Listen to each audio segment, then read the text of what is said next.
क्या वैज्ञानिकों ने दूसरी पृथ्वी को ढूंढ लिया है? यहाँ पर हमारी पृथ्वी की तरह जीवन है, पेड़ पौधे हैं, बहते हुए झरने, नदी और समुद्र हैं। वैज्ञानिकों को ऐसा क्या मिला कि उन्हें एलियन की खोज को सफल मान लिया? क्या है आखिर वो चीज जो जीवन की ओर इशारा कर रही है? क्या वहां भी कोई आधुनिक सभ्यता है, या अभी जीवन अपने शुरुआती यानी कि सिर्फ पनप ही रहा है, या फिर वहां पर जीवन अपने अंतिम समय में है और धीरे धीरे खत्म हो रहा है? जानने के लिए बने रहिए। इस ब्रह्मांड का शाश्वत सत्य क्या है? इस ब्रह्मांड का शाश्वत सत्य है मृत्यु।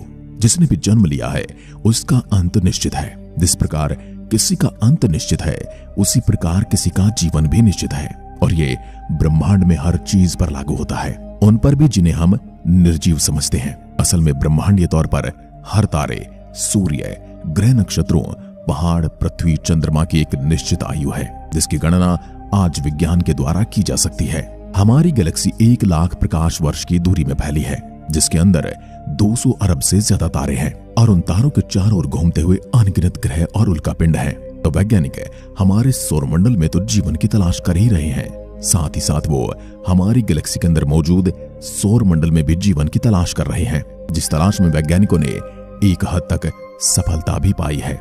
वैज्ञानिकों ने कुछ ऐसे ग्रहों की खोज की है जहां का वातावरण हमारी पृथ्वी के जैसा है। तो क्या इन ग्रहों पर हमने जीवन ढूंढ लिया है?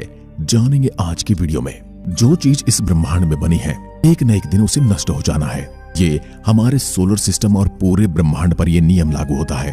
हालांकि सबका अंत अलग अलग समय पर होना है, सबकी आयु अलग अलग होती है, लेकिन अंत तो होना ही है।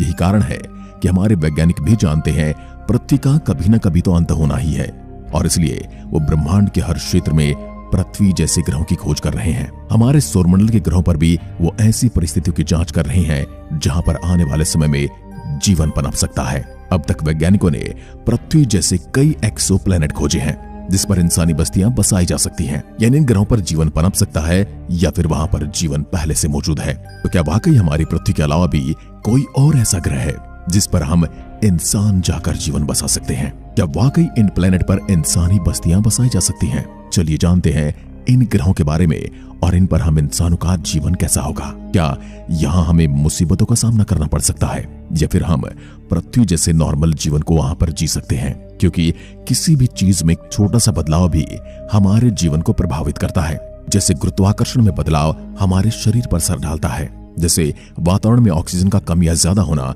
हमारे शरीर पर असर डालता है। इन सारे सवालों के जवाब हम आज इस वीडियो में देने वाले हैं। आज हम उन एक्सोप्लैनेट के बारे में बात कर रहे हैं जिन्हें वैज्ञानिकों ने खोजा है और जिनके बारे में वैज्ञानिकों का कहना है कि आने वाले समय में वहां मानव सिविलाइजेशन अपना जीवन बिता पाएगी। और तो और दोस्तों, इन सभी एक्सोप्लैनेट की खोज वैज्ञानिकों ने टेलीस्कोप से की है, जिसमें कुछ एक्सोप्लैनेट की खोज केपलर टेलीस्कोप से और कुछ की transit service satellite space telescope के द्वारा की गई है। रोज 128b एक्सोप्लैनेट की खोज वैज्ञानिकों ने साल 2017 में की थी। ये एक्सोप्लैनेट हमारी पृथ्वी से 11 प्रकाश वर्ष की दूरी पर मौजूद है।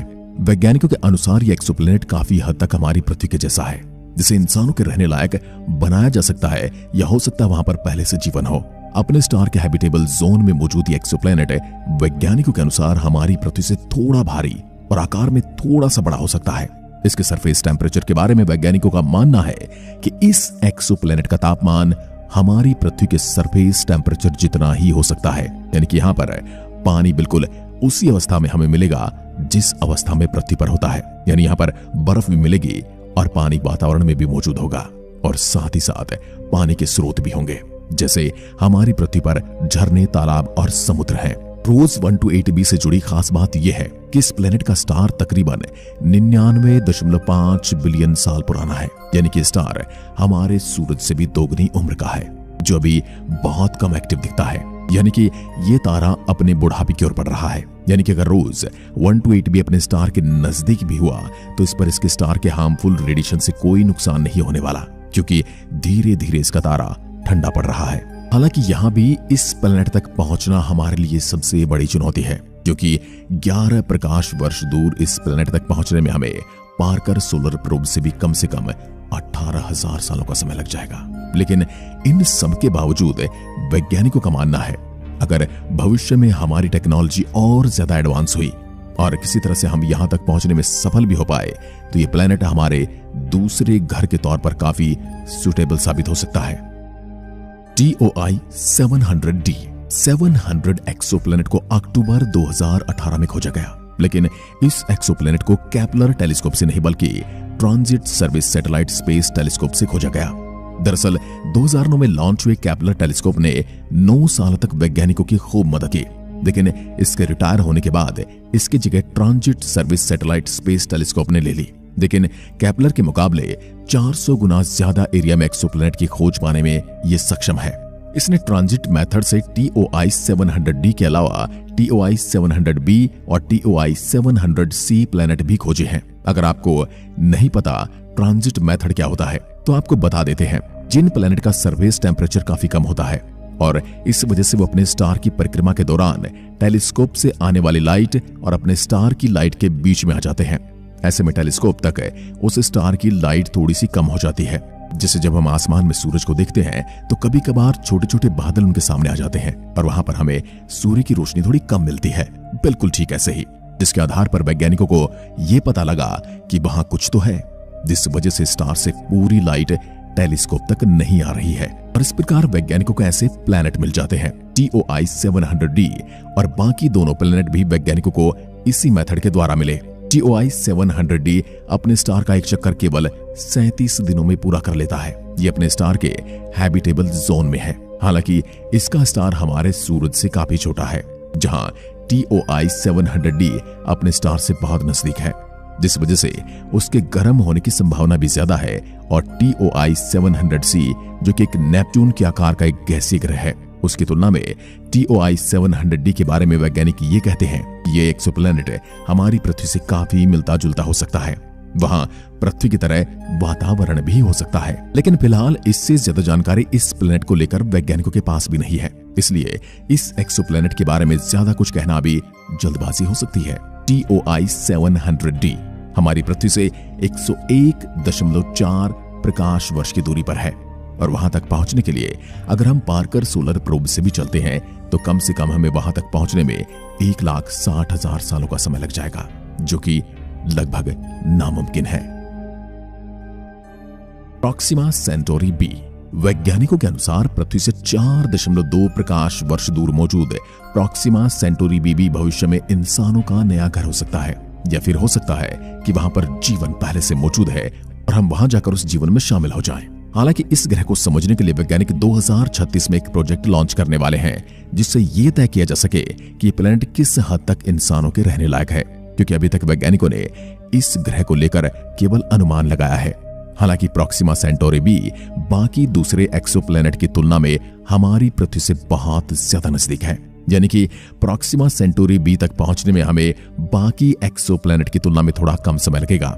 हालांकि ये समय भी कोई कम नहीं है, फिर भी वैज्ञानिकों के अनुसार प्रकाश की स्पीड का 20% इस्तेमाल करके भी प्रॉक्सिमा सेंटोरी बी तक पहुंचने में हमें 40,000 सालों का समय तो लगेगा ही। अब उस प्लैनेट की बात करेंगे जो पृथ्वी से इतनी दूरी पर है, जहां पहुंचने में हमें 1400 सालों का समय लग सकता है, और वह भी तब जब हम प्रकाश की गति से ट्रेवल करके वहां जाएंगे। केपलर 452b केपलर 452b को केपलर टेलीस्कोप द्वारा जुलाई 2015 में खोजा गया था। पहली बार वैज्ञानिकों ने किसी ऐसे प्लैनेट की खोजे जाने का दावा किया था जिससे उस समय दुनिया भर में सनसनी फैल गई थी। वैज्ञानिकों ने यह दावा किया था कि केपलर 452b पृथ्वी की तरह ही एक रॉकी प्लैनेट है जो अपने होस्ट स्टार के हैबिटेबल जोन में मौजूद है। केपलर 452b में पृथ्वी जैसी बहुत समानताएं हैं, जिनके आधार पर वैज्ञानिक उस एक्सोप्लैनेट को पृथ्वी जैसा मानते हैं। वैज्ञानिकों के अनुसार केपलर 452b भी अपने स्टार के चक्कर 350 दिनों में पूरा करता है, जो कि लगभग हमारी पृथ्वी के जितना ही है। वहां पर तापमान भी लगभग हमारी पृथ्वी जितना ही है।